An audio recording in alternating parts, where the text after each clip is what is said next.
అంతర్జాతీయ రాజకీయాల్లో అగ్రరాజ్యం అమెరికా అధ్యక్షుడు డొనాల్డ్ ట్రంప్ తీసుకున్న ఒక సంచలన నిర్ణయం ఇప్పుడు ప్రపంచవ్యాప్తంగా తీవ్ర కలకలం రేపుతోంది. తన సుదీర్ఘ కాలపు మిత్ర దేశమైన సౌత్ కొరియాకు ట్రంప్ ఊహించని షాక్ ఇచ్చారు. ఇరు దేశాల మధ్య ఈ వారం ప్రారంభం కావాల్సిన భారీ సంయుక్త సైనిక విన్యాసాలను తక్షణమే భారీగా తగ్గించాలంటూ పెంటగాన్ను ట్రంప్ ఆదేశించారు.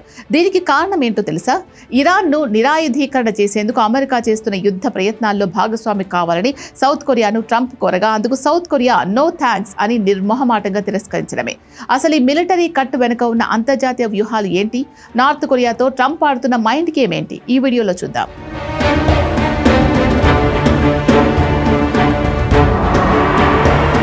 అసలు కథలోకి వెళ్తే అమెరికాకు ఇరాన్కు మధ్య జరుగుతున్న యుద్ధంలో తమకు మద్దతుగా నిలవాలని ప్రెసిడెంట్ ట్రంప్ స్వయంగా సౌత్ కొరియా అధ్యక్షుడిని కోరారు.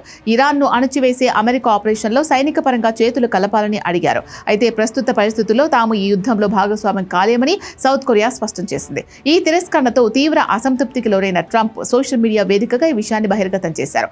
తాము సహాయం అడిగితే సౌత్ కొరియా నో థ్యాంక్స్ అని చెప్పిందని, అందుకే తాము కూడా కొరియా రక్షణ కోసం జరిపే సైనిక విన్యాసాలు భారీగా తగ్గించుకోబోతున్నామని రక్షణ మంత్రి పీట్ హెగ్సెత్ కు ఆదేశాలు జారీ చేశారని ట్రంప్ ఓపెన్ గా ప్రకటించారు. అమెరికా సౌత్ కొరియాల మధ్య ఈ వారం నుండి ఉల్చి ఫ్రీడమ్ షీల్డ్ పేరిట 11 రోజుల పాటు భారీ మిలిటరీ డ్రిల్స్ జరగాల్సింది. ఇందులో సుమారు 18,000 మంది సౌత్ కొరియా సైనికులు పాల్గొని లైవ్ ఫైర్ ఎక్సర్సైజులు, ప్రెసిషన్ టార్గెటింగ్ వంటి క్లిష్టమైన యుద్ధ విన్యాసాలు చేయాల్సి ఉంది. నార్త్ కొరియా నుంచి వచ్చే ముప్పును తిప్పికొట్టడానికి ఈ విన్యాసాలు ఇరు దేశాలకు ఎంతో కీలకం. విన్యాసాల తీవ్రతను మరియు పరిమాణాన్ని భారీగా తగ్గించాలంటూ ట్రంప్ ఆదేశించారు. దీనివల్ల సౌత్ కొరియా రక్షణ సన్నద్ధతపై తీవ్ర ప్రభావం పడే అవకాశం ఉందని రక్షణ నిపుణులు హెచ్చరిస్తున్నారు. ఈ నిర్ణయం వెనుక ట్రంప్ మరో ఆసక్తికరమైన కారణాన్ని కూడా చూపించారు. North Korea leader Kim Jong ఉన్తో తనకున్న సత్సంబంధాలు ఆయన ప్రస్తావించారు. ప్రస్తుత తరుణంలో సౌత్ కొరియాతో కలిసి అమెరికా జరిపే ఈ భారీ సైనిక విన్యాసాలు నార్త్ కొరియాకు తప్పుడు మరియు శత్రుత్వ సంకేతాన్ని పంపుతాయని ట్రంప్ వ్యాఖ్యానించారు.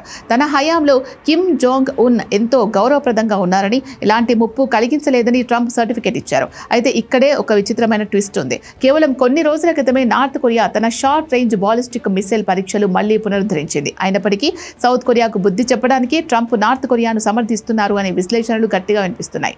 ఇదే సమయంలో అంతర్జాతీయంగా మారుతున్న సరికొత్త కూటములపై కూడా ట్రంప్ స్పందించారు. సౌదీ అరేబియా, టర్కీ మరియు పాకిస్తాన్ దేశాలు తాజాగా కుదుర్చుకున్న మక్కా జాయింట్ డిఫెన్స్ అగ్రిమెంట్ను ట్రంప్ స్వాగతించారు. ఇదొక పెద్ద ధైర్యవంతమైన ముందడుగు అని ప్రశంసించారు. మిడిల్ ఈస్ట్ దేశాలు తమను తాము రక్షించుకోవడానికి ఇలా కలిసి రావడం శుభపరిణామం అన్నారు. ఈ త్రైపాక్షిక ఒప్పందం ప్రకారం ఈ 3 దేశాల్లో ఏ ఒక్క దేశంపై సైనిక దాడి జరిగినా అది 3 దేశాలపై జరిగిన దాడిగానే భావించి ఉమ్మడిగా ఎదుర్కొంటాయి. ఒకవైపు సౌత్ కొరియా లాంటి పాత మిత్ర దేశాలకు షాక్ ఇస్తూనే మరోవైపు మిడిల్ ఈస్ట్లో కొత్త కూటములను ట్రంప్ ప్రోత్సహించడం గమనార్హం. ఇరాన్ యుద్ధంలో తనకు మద్దతు ఇవ్వలేదన్న ఒకే ఒక కారణంతో సౌత్ కొరియా రక్షణను సైతం పణంగా పెట్టడానికి ట్రంప్ వెనకాడడం లేదు.